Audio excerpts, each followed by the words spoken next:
नमस्कार. मी अरविंद आठले. भाषण पुष्पमालिका आपली चालू आहे. त्यातलं आज मी 23वं पुष्प आपल्यासमोर सादर करतो आहे. मध्ये 2-3 दिवस तब्येत ठीक नव्हती म्हणून मी थोडी सुट्टी घेतली होती आणि असंख्य लोकांनी जी काय माझी विचारपूस केली त्यामुळे मी खूप भारावून गेलो. आपल्या सर्वांचं प्रेम मिळवणं ही सोपी गोष्ट नाही. या जनता जनार्दनचं प्रेम टिकत नाही. तरीही ते आपलं इतका काळ टिकलेला आहे आणि खूप लोकांनी माझी चौकशी केली त्याबद्दल मी सगळ्यांचा खूप आभारी आहे. तर आज या पुष्पामध्ये मी शवासन या विषयावर बोलणार आहे. खूप लोकांनी याविषयी लिहिलं होतं मला की या विषयावर चांगलं बोला. त्याप्रमाणे एका लेखात मी शवासन या विषयावर लिहिलंही होतं. शवासन म्हणजे काय? शवासन म्हणजे शरीराचे शव बनणे. त्यावेळी शरीरात कोणतीही हालचाल राहायला नको, नाडी बंद पडायला पाहिजे, श्वासोच्छ्वास बंद व्हायला पाहिजे. परंतु जे रुटीन लोक शवासन म्हणून आसनं झाल्यानंतर जे करतात ते केवळ शिथिल आसन असतं, ते शवासन नाही. परंतु त्या विचारांना माहितीच नाही ते तरी काय करतील.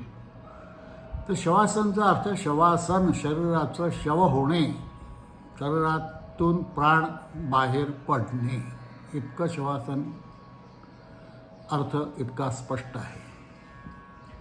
1975 एक अंतरानुभव नावाचं श्री सच्चिदाश्रम स्वामी लोणार यांनी लिहिलेलं एक पुस्तक माझ्या हातात पडलं. आळंदीचे नरसिंह सरस्वती स्वामी महाराज हे या सच्चिदाश्रम स्वामींचे गुरु होते आणि त्यांना योगाभ्यास शिकवण्यासाठी ते लोणारला 1 वर्ष राहिले होते. आणि अंतरानुभव ग्रंथ त्यावेळी स्वामींनी त्यांच्याकडून लिहून घेतला. या ग्रंथात 3 प्रकरणं आहेत आणि शवासन कसे साध्य करायचे, त्यातल्या वेगवेगळ्या कशा अडचणी येतात त्या कशा सोडवायच्या व यासंबंधी सर्व मार्गदर्शन आणि प्रक्रिया या छोट्याशा पुस्तिकेमध्ये, ग्रंथ म्हणण्याचं कारण मी पुस्तिकाच आहे ती, त्यात लिहिलेलं आहे. आपण कदाचित योगनिद्रा हा शब्द ऐकला असेल. योगनिद्रा म्हणजे योग्याची निद्रा. योगी कमीत कमी थोड्या वेळेत जास्तीत जास्त विश्रांती कशी घेतो ते ह्या योगनिद्रेत शिकायला मिळतं. आणि योगनिद्रा ही पायाच्या अंगठ्यापासून एक एक अवयवाचं ध्यान करीत करीत आपण वर येतो. शवासनामध्ये या अवयव ध्यानाऐवजी प्राणध्यान असतं. समजा उजवा पायाचा अंगठा आहे तर त्या अंगठ्याचं अवयव ध्यान करण्याऐवजी त्या अंगठ्याचं प्राणध्यान केलं जातं. पूर्ण प्राण त्या अंगठ्यात आणले जातात. ही एक हठयोगाची प्रक्रिया आहे आणि ही हठयोग्याकडून शिकता येईल. तर असं करत करत अंगठ्यावरून पुढे येत येत येत येत वर येत येत आज्ञाचक्रापर्यंत प्राण आणले जातात आणि तिथून ते शरीराबाहेर नेले जातात. याला शवासन म्हणतात. तुकारामाने जे म्हटलं आहे, आपले मरण पाहिले म्या डोळा, तुमचं मरण तुमचं शरीर खाली पडलेलं तुम्ही स्वतः पाहू शकता. हा माझा अनुभव मी तुम्हाला सांगतो आहे. आणि हे त्या आज्ञाचक्राऐवजी हे प्राण आणखीन वर नेले सहस्रार चक्रामध्ये. तर मग समाधी लागते. ह्या दोन्हीमधला हा फरक आहे. शवासन आणि समाधीत फार थोडं अंतर आहे. आज्ञाचक्रातून बाहेर येणारा जो देह असतो त्याला आपण लिंगदेह म्हणतो. जड शरीरातून जे आपण बाहेर पडतो, शरीराबाहेर पडतो त्याला लिंग शरीर म्हणतात. आणि आपल्या संकल्पाप्रमाणे हा लिंगदेह कुठेही जाऊ शकतो. त्याला जाण्याचं पूर्ण स्वातंत्र्य आहे. आणि या संकल्पाप्रमाणे गेल्यानंतर तो पुन्हा शरीरात परत येतो. या मधल्या अवस्थेमध्ये ते शरीरात प्राण नसतो, श्वासोच्छ्वास बंद असतो, नाडी बंद असते. त्यामुळे ते कल्पावस्थेत असतं. ते प्रिझर्व केलं जातं निसर्गाप्रमाणे. तुम्ही बेडूक किंवा हे मासे पाहतो की पाणी संपलेलं असतं सगळं तलावातलं आणि ते आत कल्पावस्थेत असतात. जसा पावसाळा सुरू होतो पुन्हा ते जीवित होऊन वर येतात. हे जे निसर्ग आहे हा निसर्ग माणसाला सुद्धा लागू आहे. आणि त्याप्रमाणे माणसाला आपलं शरीर कल्पावस्थेत ठेवता येतं. सुरुवातीला यात अत्यंत कष्ट असतात. एखादा गळ टाकला शरीरात आणि ओढलं, जसं आपण विहिरीत काही वस्तू पडली आणि गळ टाकतो, 5-7 त्याला हे आकडे असतात आणि त्याने ती वस्तू आपण बाहेर काढतात, ती जी ओढतो तशी प्रक्रिया शरीरात काही काळ होते आणि अत्यंत वेदना होतात. परंतु एकदा ती सवय झाली की मग तीच क्रिया अतिशय सुखावह अशी वाटू लागते. मी 2 वर्ष या क्रियेचा अभ्यास केला आहे आणि त्यासाठी प्राणायामाचा अभ्यास खूप करावा लागतो. या अभ्यासाने माझा एक श्वास 5 मिनिटाचा झाला होता. अतिशय काळजीपूर्वक हा अभ्यास करावा लागतो, देखरेखीखाली. आपल्या मनाने कधीही करू नये, नाहीतर जीवावर बेतू शकतं. हठयोगाच्या या सगळ्या ज्या प्रक्रिया आहेत ह्या अत्यंत अवघड आहेत आणि मार्गदर्शनाशिवाय ह्या कोणीही करू नये. आता उद्या तुम्ही अंतरानुभव पुस्तक आणलं आणि वाचून करायला लागले, काही येणार नाही तुम्हाला, कारण त्यासाठी गुरु लागतो. फक्त वाचून तुम्हाला समजेल की बा असं असं असतं. आणि ह्याच्यामध्ये काय होतं की शरीराची गती उलट असते. बाहेर पडताना आत शरीरात येताना जीवात्मा सुलट गतीने येतो, म्हणून स्वस्तिक हे शुभ मानलेलं आहे. आणि या ठिकाणी उलट गती असते, म्हणून उलटं स्वस्तिक हे अशुभ मानलेलं आहे. पहा, आता हिटलरनी बरोबर त्याच्या ध्वजावर अशुभ असं स्वस्तिक ठेवल्यामुळे त्याचा नाश झाला. इतकं हे पॉवरफुल आहे स्वस्तिक. तो बिचारा आर्य संस्कृतीचा मोठा पुरस्कर्ता होता. आपल्या वेदांचा अभ्यास आपल्यापेक्षा जर्मनीमध्ये जास्ती होतो आहे. आपल्याला लाज वाटली पाहिजे या गोष्टीची. आपल्याला संस्कृत म्हणजे वाईट नको असं वाटतं. असं नाही आहे. ती भाषा आपण शिकली पाहिजे. अर्थात यासाठी शिकवणारे चांगले पाहिजेत. मी 2-3 वेळा स्वतः संस्कृत शिकण्याचा प्रयत्न केला, परंतु शिक्षक काही मला चांगले मिळाले नाहीत आणि शेवटी त्या संस्कृतविषयी माझ्या मनात शिकण्याचा तिरस्कार उत्पन्न झाला. तर हे संस्कृतच्या शिक्षकांनी लक्षात ठेवलं पाहिजे की आपण ह्या मुलांना संस्कृतचं प्रेम लावू शकलो पाहिजे. ते दुर्दैवाने या संस्कृत शिक्षकांकडून होत नाही. आता हा लिंगदेहाचं मी तुम्हाला सांगितलं की हा जळातून बाहेर पडतो. मग ती भिंत असेल, स्लॅब असेल, आधीतून हा लिंगदेह बाहेर पडू शकतो. त्याला कुठलंही बंधन नाही.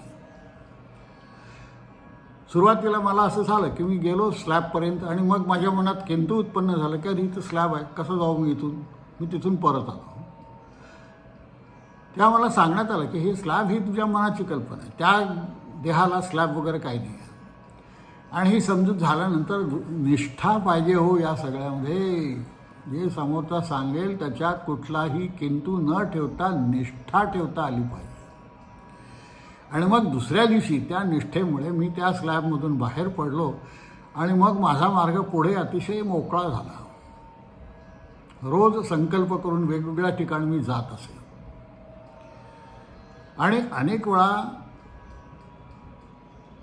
ऋषिकेश, हरिद्वारला मी सूर्योदय पाहण्यासाठी जात असे. मजा यायची. ते अत्यंत सुखावह असे दिवस होते.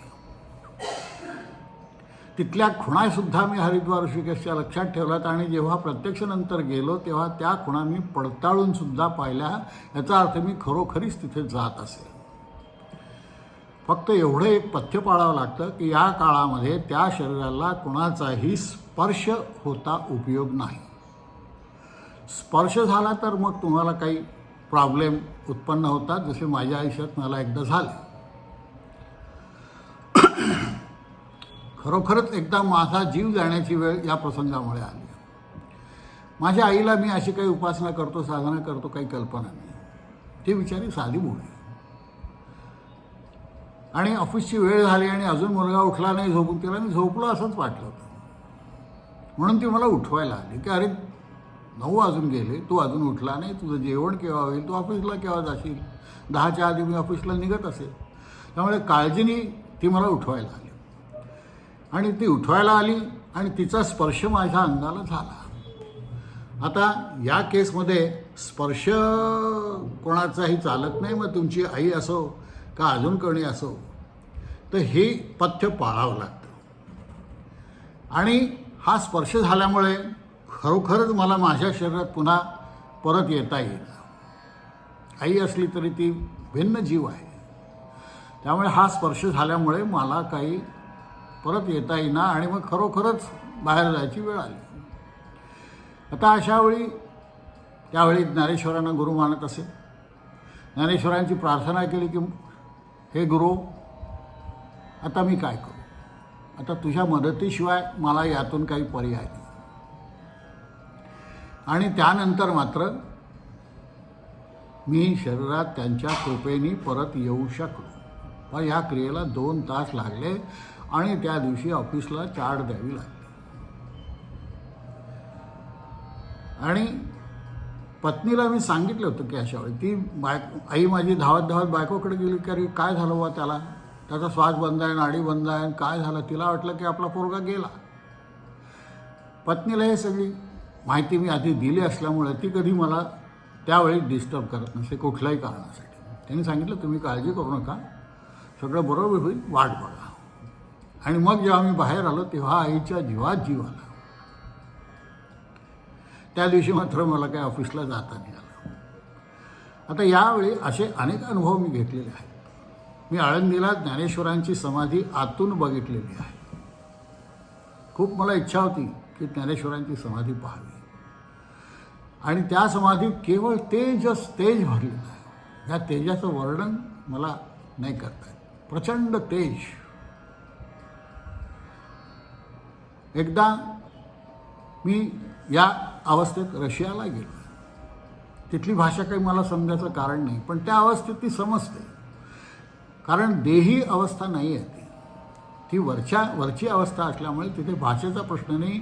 उच्चारावरून त्या भाषेच्या वर्णावरून ती भाषा त्याचा अर्थ आपल्याला समजू शकतो. पुढे वर्णमाला या विषयावर मी या संबंधी बोलणार आहे.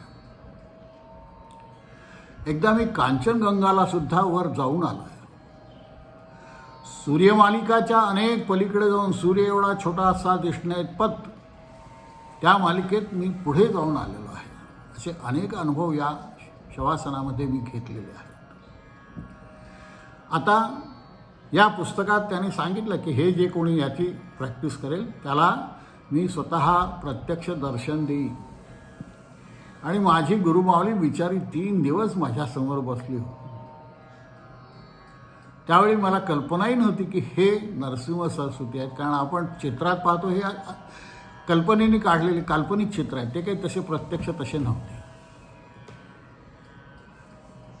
खास देशस्थी असा वर्ण त्यांचा होता. काळा पण तपस्वी तेजपुंज असा काळा वर्ण. काही वाईट नाही, काळे सावळे असतात, छान असतात, तेज असतं त्या वर्णामध्ये.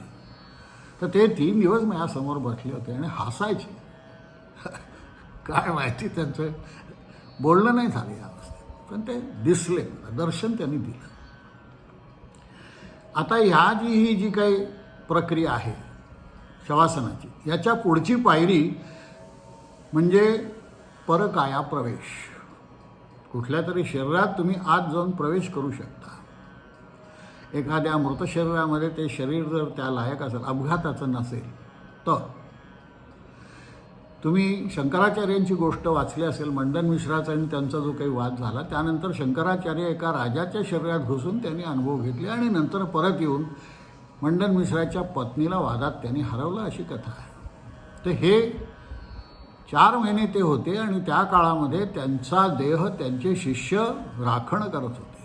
त्यांच्या देहाला कोणाला स्पर्श होऊ दिला नाही. ही कथा मोठी मजेशीर छान आहे, ऐका, वाचा तुम्ही. पण या क्रियेसाठी शरीर अत्यंत शुद्ध पाहिजे. येरागावायचं काम नाही आहे. मला खूप आकर्षण वाटलं म्हणून मी ते वाचलं आणि मी करायला लागलो. नाही, इतकं सोपं आपलं नाही आहे शास्त्र. खूप वाटेल तुम्हाला, खूप आकर्षण वाटेल या क्रियेचं हे सगळं ऐकल्यानंतर की आपण केलं पाहिजे. पण त्यासाठी फार प्रचंड पात्रता अंगात आणावी लागते, प्रचंड विश्वास पाहिजे. नाही तर माझं जसं त्या आईचा माझ्या झालं की तिला वाटलं पोरगा गेला, तसं तुमचं झालं तर काय होईल विचार करा. ते इतकं सोपं नाही आहे. की मी सांगताना तुम्हाला ते ऐकायला खूप गोड वाटत असेल, पण ते सोपं नाही आहे. कारण ही एक प्रकारची सिद्धी आहे. आणि नंतर हे सगळं मी सोडून दिलं. कारण सिद्धीचा लोभ करणं म्हणजे खड्ड्यात जाणं. मी अनुभव अनेक घेतले, अनेक प्रकारचे मी अनुभव घेतले. गुरु तुम्हाला त्या सगळ्या ठिकाणी पाठवतो आणि तुम्हाला गुरुत्व द्यायचं असेल तर त्याला हे सगळं, या सगळ्या चक्रातून गुरु तुम्हाला बरोबर फिरवत आणत असतो. कारण तुमच्या शरीर समोर येणारा जो शिष्य असतो हा कुठल्या प्रकारचा तुमच्यासमोर येईल हे तुम्हाला माहीत नाही. त्याला कोणत्याही क्षेत्रातलं मार्गदर्शन तुम्ही करू शकले पाहिजे इतकी पात्रता गुरु तुम्हाला आणतो आणि हा त्यातला एक भाग होता. पण आपल्याला कुठे थांबवावे समजत नाही आणि काही वेळा आपण आकर्षणात पडतो सिद्धींच्या आणि मग सगळं तिथे नुकसान होतं. त्यावेळी गुरु तुम्हाला धीर देत नाही. तो म्हणतो ह्याची हीच लायकी आहे, ह्याला सांगून जर हा ऐकत नाही तर भोगू दे त्याचं त्याला. तर हे होतंही, लक्षात ठेवा. ह्या सगळ्या प्रॅक्टिकली डिफिकल्टीज ज्या येतात त्या मी तुम्हाला सांगतो. अशावेळी गुरुवर प्रचंड विश्वास पाहिजे आणि त्यातून बाहेर पडलं पाहिजे. गुरूंचा धाक पाहिजे. कितीही तो गुरु मोठा असो, त्याला त्याच्या गुरुचा धाक आवश्यक आहे. तो नसेल तर अनेक गुरुपदी मोठे मोठे चढलेले लोक नंतर स्खलन झालेले तुम्हाला पाहायला मिळतील. त्यामुळे माझा गुरुवर खूप श्रद्धा आहे असे जे म्हणतात, वेळ आली की त्यांना श्रद्धेचं किंमत समजते आणि श्रद्धा काय हे समजते आणि पटकन गळून जाते ती श्रद्धा. इतकी श्रद्धा सोपी नाही आहे.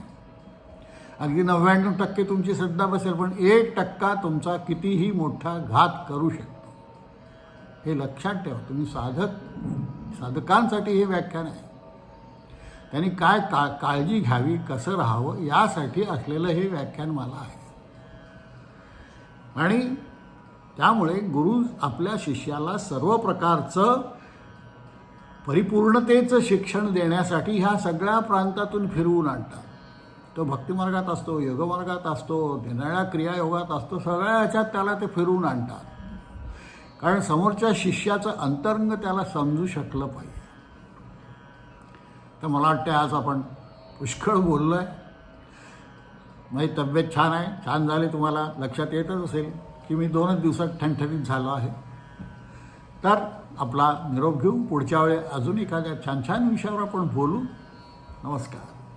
छान आनंदात राहा. आनंद मिळवण्यासाठी अध्यात्म हे मी वारंवार सांगतो आहे. अध्यात्मात जाऊन जे तकलिफीत असतील त्यांचं कुठेतरी चुकतं आहे. आनंद निर्मिती हे मुख्य ह्या अध्यात्माचं समोरचं जे प्रयोजन आहे ते आहे. आनंदात राहा. इतका आनंद दुसऱ्या कोट्यातही नाही, खाण्यापिण्यात सुद्धा नाही. अगदी सांसारिक ज्या कल्पना सुखाच्या असतात त्या सुखाच्या कुठल्याही कल्पनेपेक्षा हा आनंद अतिशय मोठा असतो, एवढं मी तुम्हाला सांगू शकतो. आणि तुम्ही तो घ्यावा. तर नमस्कार, पुन्हा भेटू.